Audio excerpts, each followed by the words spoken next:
Kids, and welcome to the show. Today I'm going to be talking to you guys about some of the cons to homesteading that we have experienced over the last few years. Some of our mistakes and some of the things that we hope that you will not make moving forward, especially when we're coming into some times that may be rough. Before we get into that, I want to invite you to go down and like, share, subscribe to my content, so that the algorithms pick up and our channel can continue to grow. If you'd like to support us financially, you can do that at BlessedFatherhood.com or go down and click on that Scars and Stripes logo in the description. So let's get to it. We're talking about homesteading. Several years ago, my wife and I, decided we were going to buy a little piece of land on an unrestricted portion of Oklahoma. An unrestricted portion means you can go out there and you can just build the way people used to build. You don't have to request permits to put a shovel in the ground. You can just dig. You can make flower beds. You can build buildings. You can do all that fun stuff. You can grab an axe. You can chop a tree down. It was a dream of mine to have a little piece of land, someplace that I could call my own. And so we bought this when we were still living in the city with the intention that we would come out on the weekends and fish in our pond and basically camp. And we got this little RV and moved it onto the property. Little generator, and we could get there and work. We'll have a bathroom on site. Basically, a home away from home. And so we did that.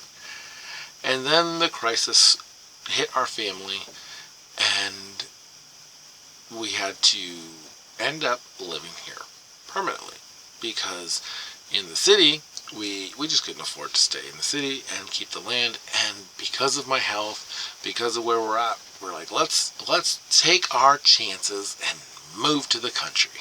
And people have done it before, and we have more resources than they did, right? And so we did. And so we came out and we dreamed and dreamt and talked about this and that, and we started to build, and we said, let's get chickens, and we bought chickens. And then we had to build a coop, because chickens grow faster than you expect. And then we're building a coop, and then all of a sudden we're like, oh, we have an extra dog, and then we can have a dog, we have plenty of land. And then we're building this, and then we're building that, and next thing you know, things have gotten out of control, because I forgot to focus on what a homestead should be. Because when we first moved here, it was a vacation spot. It wasn't a home yet. And unfortunately, we were forced to make this land our home. It's a nice piece of land, and we enjoy being here. But it wasn't the original plan in how we would build it. We thought we'd build it slow and eventually move here, but no. We had to build the walls around us, and that has been a challenge. And more so because when the COVID first came around and everything got shut down, things got really hard on everyone, and people started getting money, and it made it really difficult to hire people, and to hire people that could do the work that we needed done. And it seemed like every time we hire someone, it would be a bigger mess to clean up. And mostly because we were hiring people to clean up somebody else's mess instead of just cleaning it up. So I decided that I'm going to clean up the mess.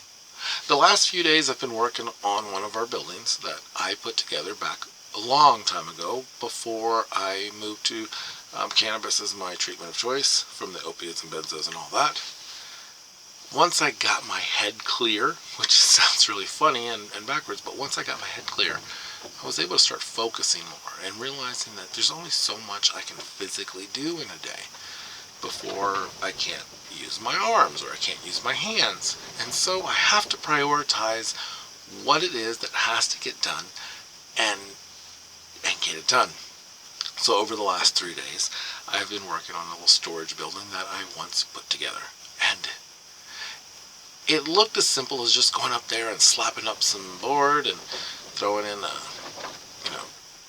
it looked simple. The frame was still there. Well, I looked at it, and yes, there was a frame there. And that frame was broken. It was ugly. It wasn't sufficient. It wasn't supporting or supportive of, it wasn't a good wall. The wall had a 16-inch stud, then there was 4 feet and then 2 feet, and I remember thinking to myself, I built this out of scrap. And I didn't know what I was doing. So not only was I using inferior tools and inferior materials, I also had an inferior knowledge of what I was doing. And now we fast forward a year and a half, and I finally get to that building and say, you know what, I need to waterproof that area because that is a great storage area. It needs to be a nice little pole barn, you know, kind of that kind of style. It needs to be a dry place so I can store stuff. So let's make it dry. Let's start with that, and then we'll move on to this other building that I also have to work on and have to clean up. So I went out there and I said, okay, let's see what this needs to have done. And I looked at it, and I realized that when it was put together with such haste, it was put together with desperation, it was put together without the understanding of what it takes to build something well. It had bad bones, it had a bad structure, it had a bad foundation. So I said I could fix this, patch it up, make it look good, which I could do because facades are facades. Or I could take the time, maybe 30 minutes, maybe an hour, and take out the rot and then rebuild. So I did. I took time to remove the rot, and there was a lot of it. And then I put up the proper studs, and I put up the proper length of wood, and I started to cut wood. It's not pieced together anymore. And it's this really, really strong structure that I can jump on, I can dance on, and I can be proud of. It wasn't that before. It was just a little room that you could kind of keep things dry in. So, I say that because I had to realize and recognize that the reason that little building looked the way it did was because it wasn't built right to begin with. So what I did was I removed what I could, kept some of the frame, and replaced it stronger.